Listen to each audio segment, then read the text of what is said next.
Hi there, I'm Petar and this is PetarSmiljana Qigong channel. In today's video I would like to talk about something that me and Smiljana usually start to teach our students at the beginning, and this is that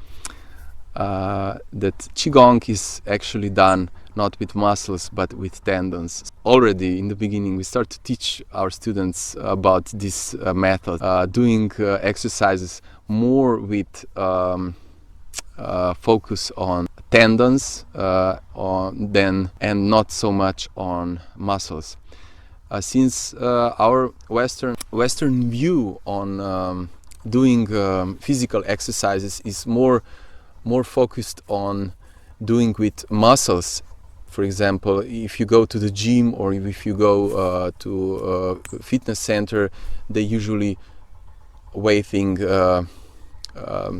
weights, but Qigong is not done like that. So when you're doing exercises, you're usually doing a sort of stretching, or you're focused on ligaments, not so much on muscles.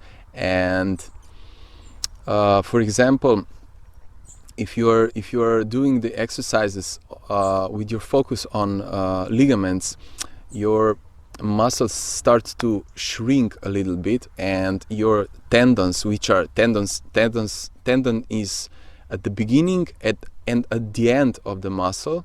It's placed at the beginning and at the end of the muscle. Starts to strengthen. This qi flow starts to flow more abundantly, and the energy is not so stuck inside a muscle. If you remember, when the qi stops flowing, it starts to get stuck in some tissue. If you have qi stagnation, you feel pain, and afterwards something starts growing if this qi is not released. So when you start doing the exercises with your attention on ligaments, these exercises are done much the other way than we are used to in our Western society. Wrongly perceived is, for example, if you have muscles, you're strong, and if you are not full of muscles like Arnold Schwarzenegger or Conan or I don't know, Sylvester Stallone in Rambo movies, then you are really weak. But if you remember, not so long ago, we used to say that Chinese are small and thin and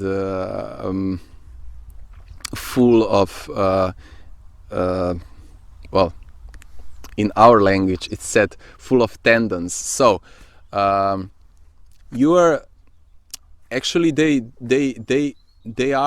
were while they were doing this traditional kung fu or qigong, they were actually training more with their tendons, because they knew that their inner strength is much stronger than their outer appearance, for example with muscles. And when you are doing the inner qigong or inner martial arts, you're strengthening your tendons.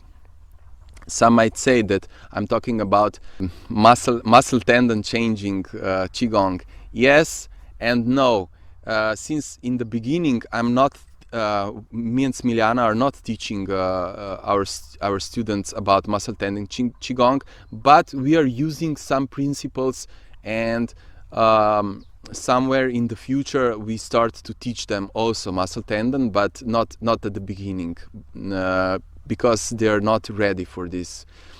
And other thing is that tendons are in in the theory, 5-element theory, represent the wood element, and wood is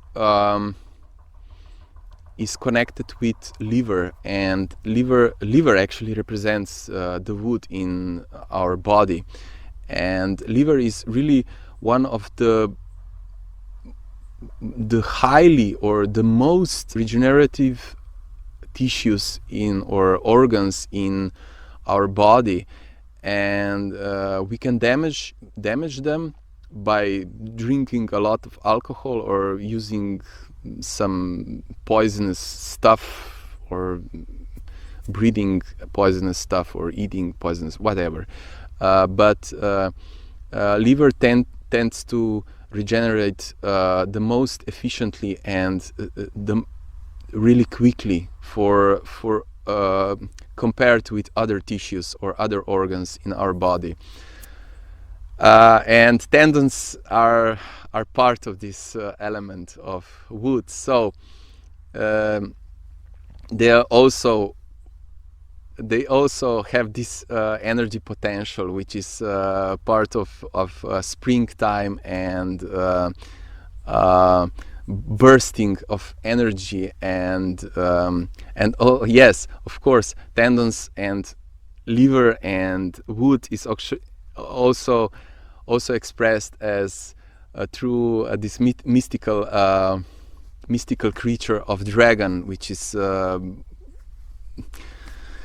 energy of life and young energy. Tendons are actually the same tissue as or is the same tissue as is fascia, you know, fascia. Fascia is the tissue that envelops all the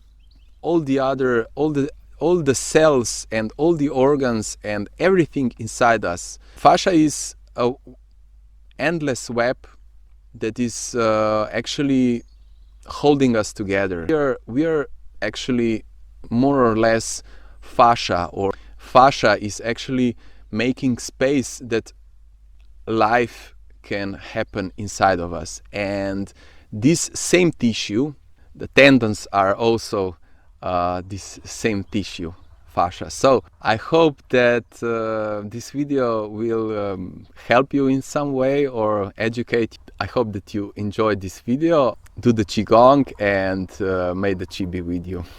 Bye.